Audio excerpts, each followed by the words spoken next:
Vemos hoy el tema adherencia.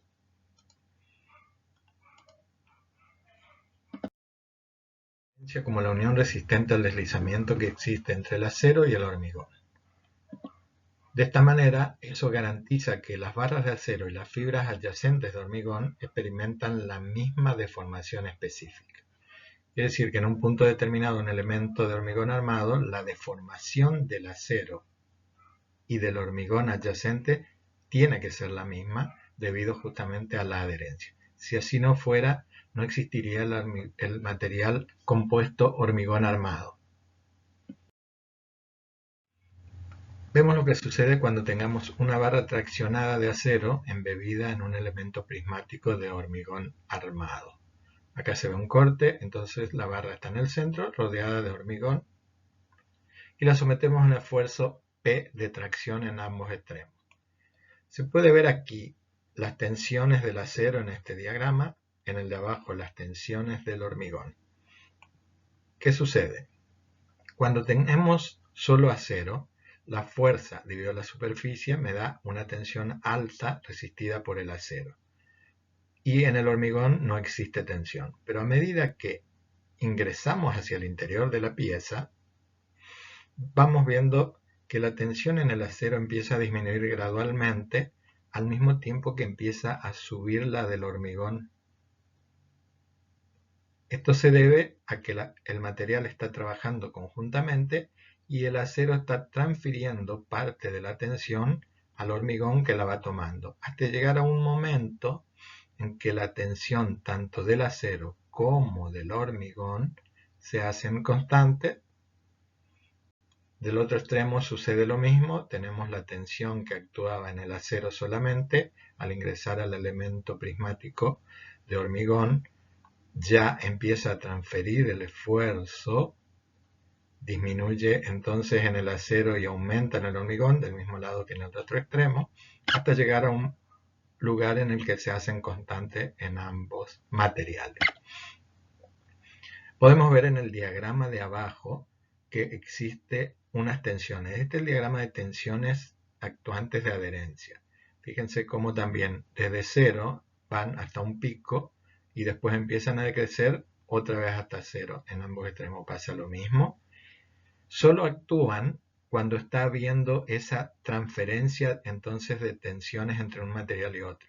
Ven que al momento en que se quedan constantes, ya no aparecen las tensiones de adherencia. Hay una cierta longitud entonces donde se están transfiriendo las tensiones entre ambos materiales, ahí es donde actúan las tensiones de adherencia y esa longitud se suele llamar longitud de transferencia.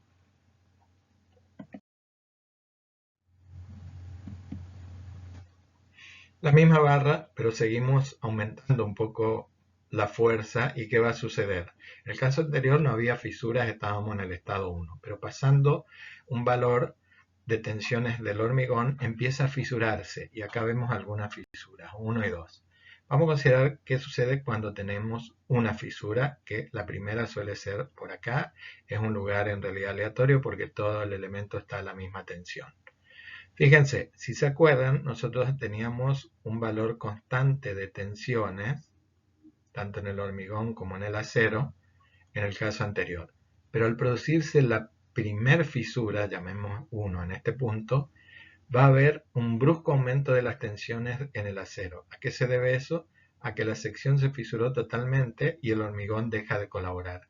Eso se puede ver aquí en el diagrama de tensiones del hormigón, donde baja bruscamente hasta cero, al mismo tiempo que en el acero aumenta hasta un valor máximo. Del otro lado pasa lo mismo, al otro lado de la fisura, o sea, el acero toma, el hormigón se descarga, o si vamos hacia aquel lado, el acero empieza a bajar otra vez la tensión y el hormigón a aumentar porque se están transfiriendo entre ambos, ya que acá no hay fisura y trabajan en forma conjunta. Y nos queda este otro diagrama entonces rayado ahora. Si seguimos aumentando la carga se puede llegar a producir otra fisura u otras fisuras, ¿cierto? Entonces, ¿qué podemos ver ahí? Que cada vez que se produce una fisura hay esa transferencia de la que hablábamos. Un pico nuevamente porque se fisura toda la tensión la tiene que tomar el acero y el hormigón se descarga hasta cero. Nuevamente aparece en esa distancia o longitud de transferencia que habíamos hablado, o sea que ven que la fisura se produce a una cierta distancia de la otra, que es esa longitud de transferencia entre ambos materiales. Y la tensión de adherencia en el diagrama correspondiente, ahora aparte de los extremos, como ya tenía anteriormente, podemos ver que también se producen esas tensiones en los puntos donde aparecen fisuras, porque ahí se vuelve a efectuar entonces la transferencia de tensiones entre acero y hormigón. Siempre que haya esa transferencia aparecen las tensiones de adherencia.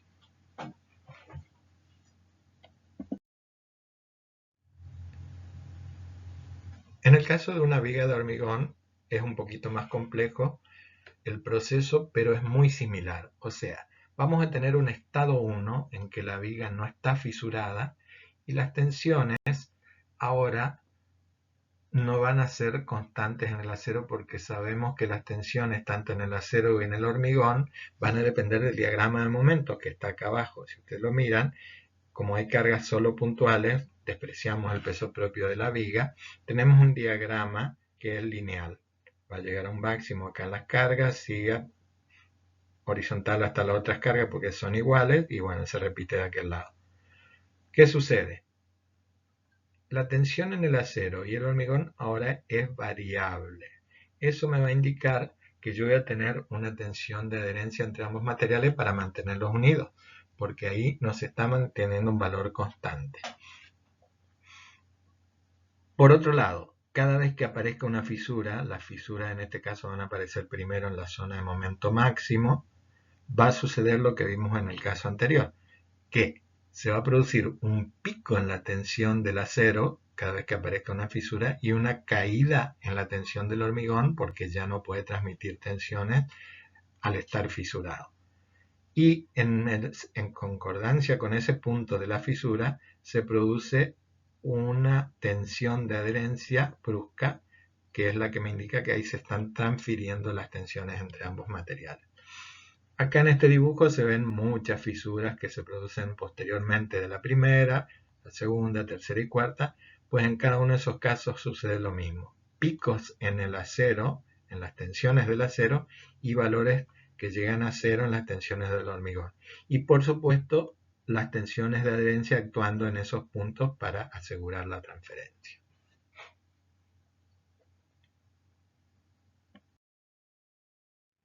Si tomamos una sección diferencial de X de esa viga, vamos a ver que está sucediendo lo siguiente.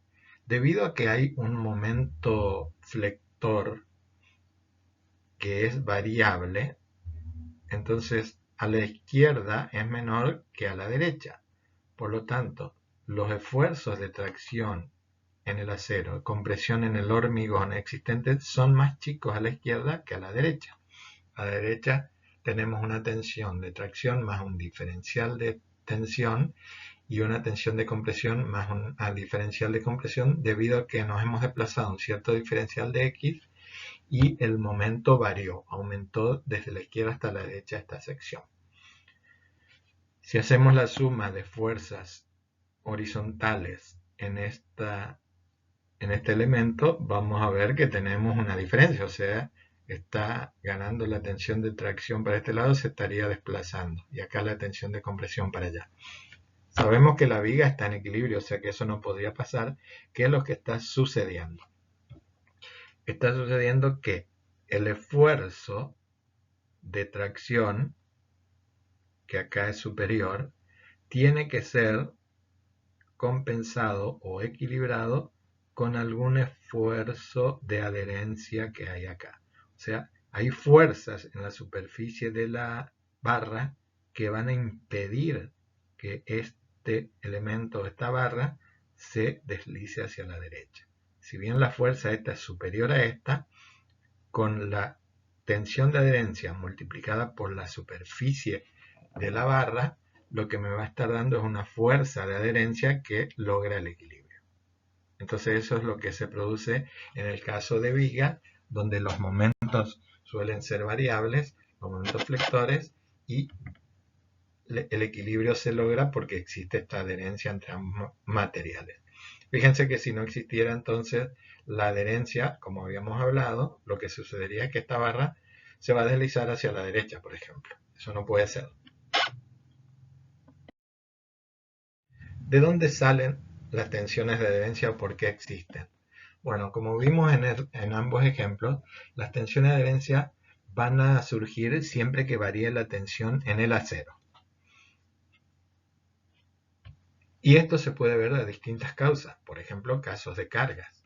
Evidentemente, distintos tipos de carga producen distintos diagramas de momento flector y tenemos entonces variación en las tensiones del acero a lo largo de la viga.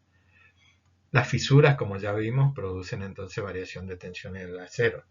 En los extremos de las barras, los esfuerzos del anclaje, que ya vamos a profundizar sobre este tema, cuando haya variaciones de temperatura importantes, en el caso de incendio donde hay mucha temperatura, pues ahí también varían las tensiones en el acero.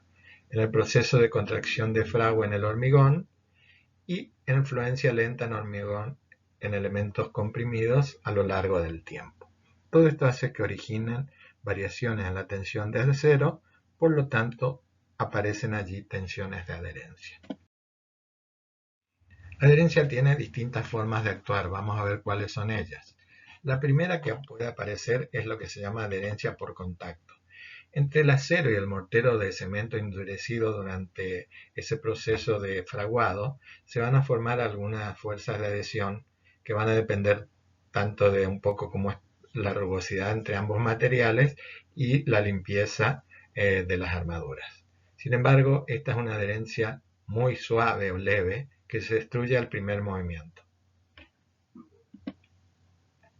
El siguiente tipo de adherencia que podemos encontrar es la adherencia por rozamiento.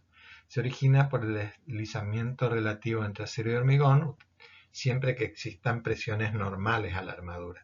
O sea que, como en cualquier material que ustedes habrán estudiado, lo que sucede es cuando se desplaza uno con respecto al otro, hay un cierto rozamiento. Pues bien, eso es una adherencia que hay que romper antes de que se pueda deslizar. Pero eso exige siempre que existan presiones normales a la armadura, en este caso, para que no se deslice. Y eso puede o no existir, así que este es otro tipo de rozamiento, de adherencia, por rozamiento que no es confiable igual que la anterior. Y luego tenemos la adherencia por corte. Esta adherencia es una de las más importantes, o sea, la más importante en las barras, sobre todo las barras nervuradas. Para que haya deslizamiento entre el acero y el hormigón, ahora tienen que romperse unas pequeñas ménsulas de hormigón que se forman entre las salientes que hay entre las barras. Como ustedes saben, las barras tienen unas ciertas nervaduras, las que usamos en hormigón armado, cuando ya vimos el material acero, barras de acero, que son estas salientes que existen en las barras. Muy bien. Cuando esta barra de acero se quiere deslizar, no puede hacerlo debido a que entre estas salientes existe una zona con hormigón. Entonces es como una adherencia por corte la que tiene que romper acá antes de poder deslizar la barra, y se tienen que romper en todas estas mensulitas. Cuando las nervaduras están separadas, puede que la línea de fractura llegue hasta la barra, digamos, no una o dos salientes. Pero en cualquiera de los casos el fenómeno es el mismo, o sea, impide estos elementos o ménsulas, las salientes, que se pueda alisar la barra antes de que se rompa entonces en esa línea de rotura. Es un tipo muy importante de adherencia y es la que la utilizamos en las barras de acero para hormigón armado.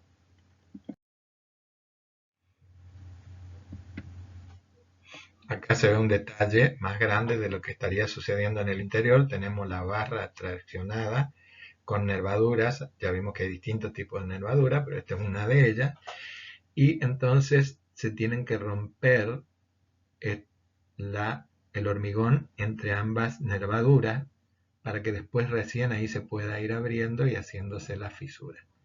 Se puede ver que hay una fisura principal, pero entre las nervaduras hay fisuras secundarias internas que no llegan a la superficie del hormigón. Entonces, adherencia por corte es el tipo más importante de adherencia y el que utilizamos en hormigón armado.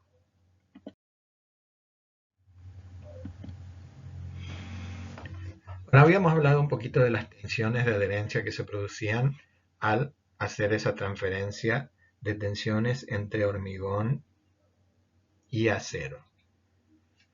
Acá tenemos un elemento que es una barra, otra vez embebida en un dado de hormigón y con un esfuerzo Z tirando de ella, un esfuerzo de tracción. Se puede ver que dentro del elemento de hormigón se producen trayectorias de tracción, son líneas de igual valor de tracción,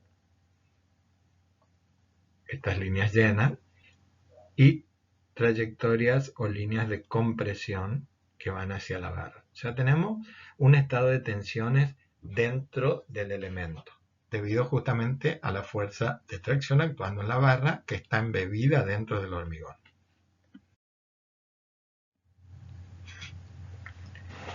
Como hay entonces variación de tensión del acero, lo que va a suceder es existir tensiones de adherencia que impiden ese deslizamiento del acero dentro del hormigón. Fíjense, acá tenemos valores de tensiones y en este gráfico valores de deslizamientos acá en el eje X, y tenemos dos diagramas que nos muestran cómo varía la tensión de adherencia. Hay un primer valor, fíjense, para ambos tipos de barra. Esta más chiquita es barras que son lisas, digamos, una rugosidad pequeña solo en el laminado, y estas son las barras nervuradas, que son las que usamos para hormigón armado. Por supuesto, son mucho más alto el valor de tensión de adherencia para barras nervuradas. Al inicio, ambas tienen como un valor que hay que vencer primero para empezar a deslizarse. Esa es la adherencia por contacto que habíamos hablado, que es pequeña, existe, pero se rompe entre pocos deslizamientos. Después empiezan a crecer y el deslizamiento empieza a aumentar hasta, por supuesto, que a un valor máximo, y acá esto cae más rápido porque es una barra que no tiene tanta adherencia, porque no tiene las nervaduras, sino solo una rugosidad que se le hace en el laminado durante la construcción. ¿Qué valor vamos a tomar como tensión media de adherencia para utilizar en los cálculos? La tensión media de adherencia, para uniformizar, tenemos que adoptar un valor con protocolo y es el siguiente. Corresponde a un deslizamiento de 0,1 milímetro en el extremo de la barra cuando la longitud empotrada de la barra son 5 diámetros de la barra. Entonces, eso, venimos acá, me da 0,1 milímetro y vemos cuál es la tensión. Esa vamos a tomar como tensión media de adherencia. La tensión se puede sacar entonces con el valor P existente en ese momento, la fuerza en la barra, dividido lo que sería la superficie de contacto barra hormigón, que no es nada más que pi por el diámetro de la barra por una cierta longitud empotrada. Eso me da la tensión media de adherencia. Bueno, ¿qué parámetros influyen en la adherencia? La adherencia está sometida a distintas variaciones según algunos parámetros. Por ejemplo, uno muy importante es el diámetro de las barras. Las barras de menor diámetro son preferibles para mejorar la adherencia, porque poseen una mayor relación perímetro-área. Cuando nosotros tengamos que poner barras en vigas o losas, ya vamos a ver más adelante eso, es preferible entonces tomar barras de menor diámetro, porque vamos a tener más cantidad de barras, o sea, van a tener más superficie dentro del hormigón que logran una buena adherencia. En cambio, barras de gran diámetro, a veces es necesario colocar muy pocas barras, entonces tenemos menos superficie para adherirse. Otro parámetro que influye en la adherencia es la posición de las barras durante el hormigonado.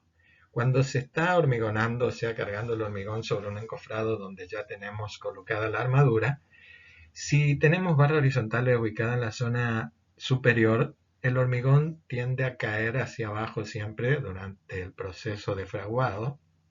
Antes de fraguar, todavía está en estado plástico, digamos, y se forman oquedades poros o huecos debajo de las barras. Lo que va a suceder entonces es que va a estar desprendido en cierta zona el hormigón del acero y por lo tanto no va a haber adherencia. Se demostró que la adherencia se reduce hasta valores cercanos a la mitad de las otras barras, en donde no hay desprendimiento del hormigón, como son las barras verticales o aquellas barras que estén ubicadas en la zona inferior del encofrado. Quiere decir que esta sería una zona de mala adherencia, las barras que están en la zona superior de las vigas. En cambio, las que están ubicadas en la zona inferior y son horizontales, o barras verticales en todos los casos, tienen buena adherencia porque el hormigón se prende al acero en todo su perímetro. Otros parámetros es si existen tensiones transversales de compresión. Hemos visto que la tensión normal incrementa la adherencia. Por ejemplo, cuando tengamos esfuerzos de compresión normales a las barras. Esto suele suceder en los apoyos de vigas y losas, porque ahí existe la reacción de apoyo y se genera un valor alto de compresión transversal que influye favorablemente en la adherencia. Y cuando tengamos estribos y armaduras transversales, ya vamos a ver para qué se colocan y cuándo se colocan estas armaduras, pero generalmente contribuyen a evitar la rotura de una zona de hormigón que rodea la barra, que se llama vaina, y por lo tanto la adherencia aumenta. O sea, los estribos o armaduras transversales ayudan a la adherencia. ¿Qué tipos de fallas se presentan en los elementos de hormigón debido a fallas por adherencia? Hay dos tipos importantes. Uno es el desprendimiento directo de la barra. Esto ocurre cuando hay una barra que está bien confinada, se rodea de hormigón, es de pequeño diámetro, bien espaciada y con buen recubrimiento, o sea, distancia hasta el exterior, se produce un desprendimiento directo y la barra sale completamente. Es un caso de falla muy raro. El otro es el hendimiento o fractura del hormigón a lo largo de la barra. En este caso, lo que suele suceder es que hay un recubrimiento, espaciamiento o confinamiento insuficiente para resistir esa tracción lateral en el hormigón producido por ese efecto de cuña cuando las nervaduras de las barras presionan contra el hormigón. O sea, están muy cerca de la superficie, por ejemplo, y lo que va a suceder es que se fisura el hormigón a lo largo de la barra. Ver esa falla, que es la más común en la adherencia, lo vamos a ver como fisuras a lo largo de la armadura, ya sea en los laterales de la viga o en la parte inferior de la viga. Se suele ver entonces fisuras en coincidencia con la armadura. Eso me está indicando una falla de adherencia por fractura o hendimiento del hormigón a lo largo de la armadura. Para evitar las fallas por adherencia, ¿qué tenemos que hacer entonces en elementos de hormigón armado sometidos a flexión sobre todo? Y es necesario otorgar a las barras de armadura una suficiente longitud para que se pueda transferir esas tensiones entre hormigón y acero. Esa longitud se denomina longitud de anclaje. Entonces vamos a definir a la longitud de anclaje como una longitud de empotramiento necesaria de las barras a partir de la sección que tiene tensión máxima para transferir al hormigón los esfuerzos a lo que está solicitado. Acá se puede ver de nuevo este elemento que es el que habíamos usado para hacer el ensayo de las tensiones de adherencia, y entonces está sometida la barra a un esfuerzo de tracción Z que sería el máximo en esta sección. Vamos a necesitar, para que esta barra transfiera al hormigón todos los esfuerzos de la que está solicitada, una cierta distancia o longitud, que es la que llamamos longitud de anclaje. Lo que queremos es que cuando llegue al extremo de esa barra no tenga más tensiones, toda la haya transferido al hormigón. En ese caso estamos bien y podemos entonces decir que el anclaje funciona. De cualquier manera, el tema longitud de anclaje es un tema que vamos a ver a continuación de este y están estrechamente relacionados. Muchas gracias por su atención. Con esto damos por terminada la clase de adherencia.